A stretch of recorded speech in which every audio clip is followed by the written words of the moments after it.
You know what no one really talks about? The emotional side of being on a GLP-1. People share side effects, dosing tips, protein goals, but not what it feels like when your progress slows down or when you're doing everything right and you still feel disappointed.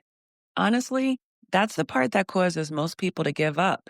It's not the nausea, not the dose changes, but the gap between what they expected and what actually happens.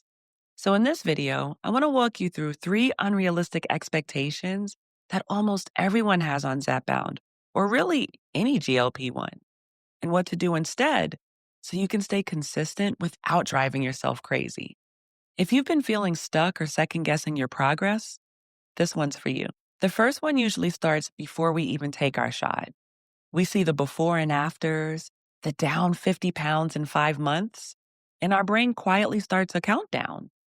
We don't say it out loud, but we start thinking, okay, if they lost 50 pounds by month 5, then maybe I'll be down 30 by then. And when the scale doesn't match that timeline, it feels like something's wrong. Your body is on its own schedule and it's doing its own thing. It's not going to drop in these neat weekly updates. Just know it's still working, even if it's not on the schedule you imagined. The second expectation comes from the medical side. A lot of us were told, you'll lose 1 to 2 pounds a week. So when we don't, we assume something's wrong. It's easy to forget our bodies aren't built for deadlines. Our diet culture conditioned brains see that pause and immediately go to, I must be failing. It's important to remember your body has its own rhythm and it's just trying to keep you safe. Now, the third one, the one that gets almost everybody, is the everything will feel better myth. The idea that losing the weight will automatically fix how we feel about ourselves. You start thinking, once I lose the weight, I'll feel confident, I'll stop thinking about food, and I'll finally be happy.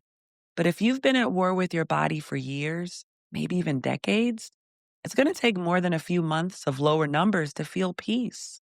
The medication doesn't rebuild the relationship you have with yourself. That part's still yours to do. Unrealistic expectations, they create a kind of emotional withdrawal. And that's where frustration creeps in.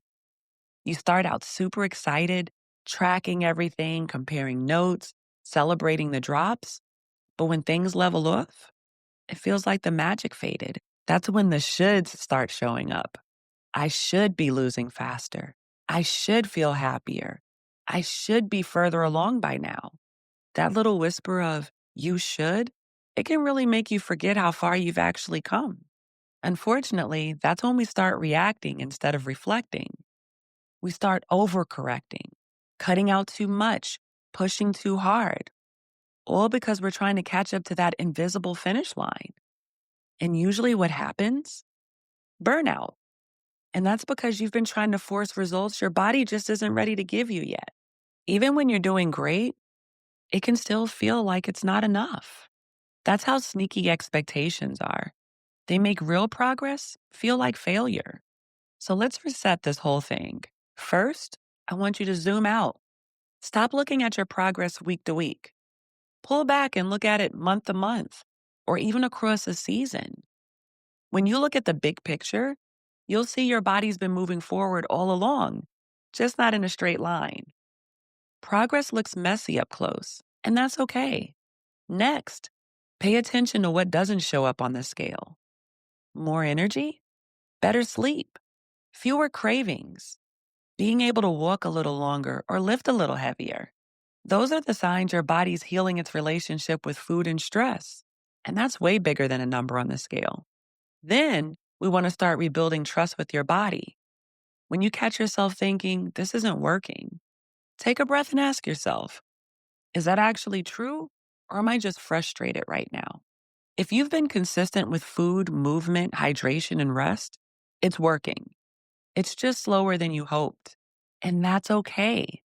Slow progress doesn't mean failure. It usually means you're finally doing it in a way that your body can sustain. And finally, shift from focusing on the outcome to focusing on who you're becoming. You're not someone trying to lose weight. You're someone learning how to take care of yourself differently. GLP-1 medications are a tool. They make change possible. But what makes it stick? are the habits and the mindset you build while using that tool. When you start seeing maintenance as a skill instead of a punishment, that's when everything changes. It stops being about chasing results and it starts being about keeping what you've earned. If you've been feeling frustrated, please hear me. Give your brain time to learn patience. Weight loss is the visible part. The internal work, the mindset, the new habits, the self trust, that's the part that actually transforms your life. The scale might show the progress, but it's not what creates it. You do. Wherever you are in your journey, give yourself permission to be in this chapter fully. The next one will come soon enough. If this helped you feel a little more grounded in your journey, I'd love for you to hit subscribe and stick around. I share videos every week to help you build a sustainable mindset, one that fits real life, not just the first few months on the medication. And as always, remember, we can share our journeys, but we should never compare them. Bye.